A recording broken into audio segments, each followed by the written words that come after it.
আসসালামু আলাইকুম বন্ধুরা। আজ আপনাদের সাথে আমি এমন একটি জামা নিয়ে কথা বলবো যেটা যে কারোরই পছন্দ। তো বন্ধুরা, আমি প্রথমে কাটিং অ্যান্ড পরে সেলাই করে দেখিয়ে দিব। তো এখানে দেখতে পাচ্ছেন আমি কাপড়টি নিয়ে নিয়েছি।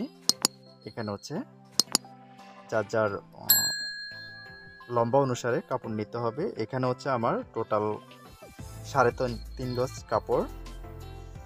তো এখানে হচ্ছে আমি কাপড়টাকে 4 পার্টে 2 পিস কাপড়ে ভাগ করে নিচ্ছি। বুনজানোর দিকটা আমার নিজের দিকে রেখে চূড়া সাইডগুলো সামনের দিকে রেখে এদিকে সোজা করে একটা দাগ টেনে দিলাম। তো দাগ অনুসারে আমার যতটুকু লম্বা প্রয়োজন, আমার হচ্ছে 45 ইঞ্চি প্লাস হচ্ছে 2 ইঞ্চি 47 ইঞ্চিতে দাগগুলা টেনে দিচ্ছি সোজাসুজিভাবে, দেখতে পাচ্ছেন। তো এখানে হচ্ছে আমি এটাকে কেটে নিচ্ছি। বাকি যে কাপড়টা এটাকে আমি হাতার জন্য কেটে নিব। তো দেখতে পাচ্ছেন আমি হাতাটা কতটুকু নিচ্ছি। হাতার লম্বা হচ্ছে আমার 22 ইঞ্চি, হাতার চওড়াটা নিলাম 11 ইঞ্চি। তো এখানে হচ্ছে আমি হাতাটাকে আমার মেন যে কাপড়টা, এই কাপড়ের উপরে ভাঁজ করে দিয়ে দিলাম। ভাঁজ করে দেওয়ার পরে 2 ইঞ্চি পরিমাণ আমি কাপড় ভাঁজ করে দিয়েছি। যেটা আমার বেশি নেওয়া হয়েছে ওই 2 ইঞ্চি কাপড় আমি ভিতরে ভাঁজ করে দিলাম। এখানে হচ্ছে বগলের তলের 4.5 ইঞ্চি আমি দিয়ে দিলাম, আর বগলের যে ডিপটা এটা দিলাম 7 ইঞ্চি। এটাকে আমি বক্স করে নিচ্ছি। তো এটা কর্নার বরাবর আমি দাগ টেনে দিলাম। তো এরকমভাবে এটাকে আমি কেটে নিচ্ছি। তো এটা আমার কেটে নেওয়া কমপ্লিট। এখন হচ্ছে আমি 2 ইঞ্চি বাহির করে নিচ্ছি। দেখতে পাচ্ছেন আমার এরকম আমার হাতার এই দিকটা বুনজানো রয়েছে, এটাকে আমি কেটে চেড়ে নিচ্ছি। তো বন্ধুরা, আমার হাতা আর বডিটা কাটা কমপ্লিট। এখন একটু আমার জামাটার এটা হচ্ছে 22 ইঞ্চি, এটা একটু শেপ দিয়ে নিতে হবে যাতে করে ফিটিংস হয় ভালো। 7 ইঞ্চি নিচে আমি শেপটা দিব। তো 7 ইঞ্চি বরাবর করে আমি দাগ টেনে দিলাম, আর এখানে হচ্ছে 3 ইঞ্চি পরিমাণ একটা শেপ টেনে দিব। তো এটাকে আমি একটু শেপ করে দিলাম। এটা যার যার পছন্দ মতো আপনার চাইলে কম বেশি করে নিতে পারেন। নিচের দিক থেকে আমি 4 ইঞ্চি পরিমাণ একটু শেপ দিয়ে উঠিয়ে দেব যাতে কর্নারটা একটু উপরের দিকে থাকে। তো এটাকে আমি কাটিং করে নিচ্ছি। বন্ধুরা, যে কথাটা না বললে নয়, যারা এখনও আমার চ্যানেলটিকে সাবস্ক্রাইব করেন না অবশ্যই সাবস্ক্রাইব করে নেবেন, আর যারা সাবস্ক্রাইব করেছেন তাদেরকে অসংখ্য ধন্যবাদ। তো আমার মেন কাপড়টি কমপ্লিট কাটিং, হাতাও কাটিং কমপ্লিট, আর হাতার এদিকে আমি একটু শেপ দিয়ে নিব। এখানে হচ্ছে 9 ইঞ্চি পরিমাণ হাতার মুখটা পরে বগলের তল থেকে আমি হাতাটা একটু শেপ টেনে দিচ্ছি, জাস্ট একটু সৌন্দর্য ফিটিংস আনার জন্য। তো আমার হাতা কমপ্লিট। এখন হচ্ছে আমি আপনাদেরকে কিভাবে সেলাই করব সেটি দেখিয়ে দেব। এখানে হচ্ছে আমি এক পার্ট নিয়ে নিলাম, আর এখানে হচ্ছে হাতাটা বাসপিটে রেখে আমি আজকে অন্যভাবে আপনাদের মাঝে ভিডিওগুলো উপস্থাপন করতেছি। তো এখানে হচ্ছে আমি দেখতে পাচ্ছেন এটা আমি সেলাই করে নিয়েছি। সেলাই করে জাস্ট আপনাদেরকে দেখিয়ে দিলাম। পরবর্তী যে পার্টটা রয়েছিল এই পার্টটা আমি বাসপিটে রেখে পরে হাতাটা এই দিকের জয়েন করে দিব। বন্ধুরা, যে দিকটা না বুঝবেন অবশ্যই আমাকে কমেন্ট করে জানাবেন। আমি অবশ্যই কমেন্টের উত্তর দিয়ে আপনাদেরকে বুঝিয়ে দেওয়ার চেষ্টা করব। তো এখানে হচ্ছে সেমভাবে আমি এই দিকটাও সেলাই করে দিব। তো সেলাই করে দিয়ে বন্ধুরা আমার এরকম শেপ চলে আসছে। তো শেপ আসার পরে এখানে আমি যে 2 ইঞ্চি নিয়েছিলাম বাড়তি, এই 2 ইঞ্চি আমি মুড়ে সেলাই করে দিব ভিতরে। তো এটা আমার মুড়ে সেলাই করা কমপ্লিট। এখন হচ্ছে এখানে ইলাস্টিকের জন্য আমি জায়গা করে নিয়েছি, দেখতে পাচ্ছেন ইলাস্টিক এখানে ইন করে নিই। তো ইলাস্টিকটা আমি এখানে গলার জন্য দেখতে পাচ্ছেন 17 ইঞ্চি ইলাস্টিক নিয়ে নিব।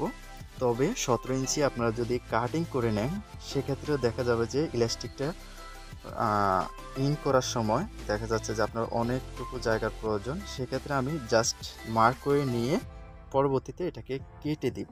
জাস্ট আমি এটা একটা শিকের মাধ্যমে এটা আমি বানিয়ে নিয়েছি।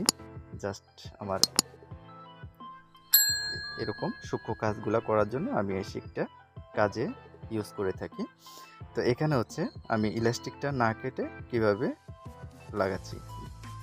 তো এখানে হচ্ছে আমার এটা আমি কমপ্লিট করে নিয়েছি।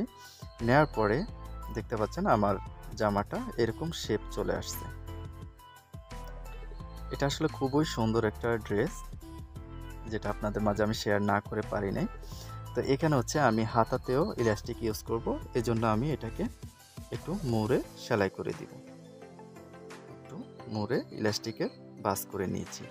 তো ইলাস্টিকের বাস করে নিয়েছি। এখন হচ্ছে ইলাস্টিক আমি সেমভাবে আমি কাটিং করব না, জাস্ট আমি মার্ক করে ইলাস্টিক ইন করে পরে এটাকে আমি কাটিং করব। এখানে হচ্ছে 10 ইঞ্চিতে আমি মার্ক করে নিচ্ছি নর্মালভাবে 10 ইঞ্চি, 2 হাতার জন্য 20 ইঞ্চি মার্ক করে নিচ্ছি। তো দেখতে পাচ্ছেন আমার ইলাস্টিক মার্ক করা কমপ্লিট। এখন হচ্ছে এটাকে আমি শিক দিয়ে ইন করে দিব হাতার ভিতরে। সেমভাবে এদিকে ইন করে দেব। ইন করে দেওয়ার পরে আমার এরকম হাতার শেপটা চলে আসবে। বন্ধুরা আমি দেখিয়ে দিচ্ছি হাতাটা এরকম ইলাস্টিক, এটা 10 ইঞ্চি করে আমার এখানে কাটিং করে নিয়েছি। ইন করার পরে কাটিং করবেন, তাহলে আপনাদের সুবিধা হবে।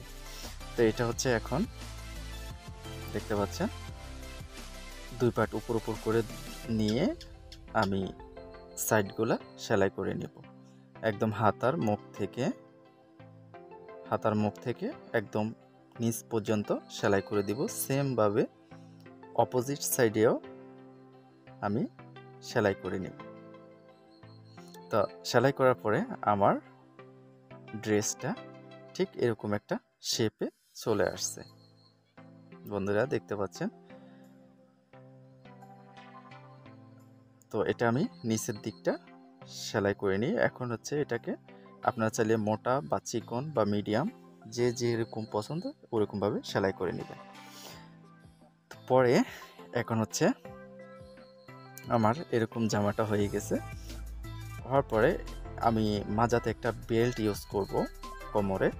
তো বেল্ট আমি নিয়েছি টোটাল 32 ইঞ্চি করে 66 ইঞ্চি টোটাল। তো এটা হচ্ছে আমি সেলাই করে নেব। সেলাই করে নেওয়ার পরে এরকম জাস্ট কর্নারটা একটু অ্যাঙ্গেল করে দিলাম। দেওয়ার পরে আমি মধ্যখানে সেলাইটা একটু গ্যাপ রেখেছি। তো গ্যাপ রাখার পরে এটাকে আমি ওই গ্যাপ দিয়ে উল্টিয়ে নিচ্ছি শিক দিয়ে। আপনারা যে কোনো শিক বা শক্ত কিছু দিয়ে আপনাকে এটা উল্টিয়ে নিতে পারেন। ফাঁকা জায়গা দিয়ে আমি এটাকে উল্টিয়ে নিচ্ছি। সেমভাবে এই দিকটাও আমি উল্টিয়ে নিচ্ছি।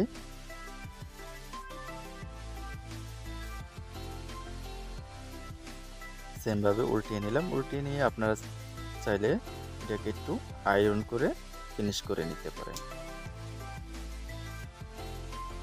তো এটা আমার আয়রন করা কমপ্লিট পর্যায়ে। তো আয়রন করার পরে এটা আমার এরকম হয়েছে। এখন হচ্ছে আমি এটাকে কোমরে অ্যাটাচ করে দেব। এটাকে রেখে জামাটাকে উপরে দিয়ে এটাকে ফুল করে দিচ্ছি। আপনারা চাইলে এটা একদম যে কেউ করতে পারেন। যারা মেস্কি পরেন তারা মেস্কির বদলেও এটা ইউজ করতে পারেন। আমার মেস্কির পিতা মেস্কি, গোল মেক্সি, ডিজাইন করা মেস্কি, সব মেস্কি আমার ভিডিও লিস্টে দেওয়া আছে। আপনারা চাইলে মেস্কির ভিডিওগুলো দেখে আসতে পারেন। তো বন্ধুরা দেখতে পাচ্ছেন অনেক সুন্দর একটা ড্রেস হয়ে গেল। খুব সহজেই খুব কম খাটনিতে এটা হয়ে যায়। আমি আপনাদেরকে ডলে ইন করে দেখিয়ে দিচ্ছি। বন্ধুরা দেখতে পাচ্ছেন কতটা সুন্দর একটা ড্রেস। আসলে যে কারো দেখলেই এটা আসলে পছন্দ হবে। আর কোমরের বেল্টের জন্য সেটা আরও ফুটে উঠেছে। তো বন্ধুরা, ভিডিও ভালো লাগলে অবশ্যই লাইক, কমেন্ট অ্যান্ড শেয়ার করে আমাকে হেল্প করবেন। ভালো থাকবেন, সুস্থ থাকবেন, দোয়া করবেন আমাকে। আল্লাহ হাফেজ।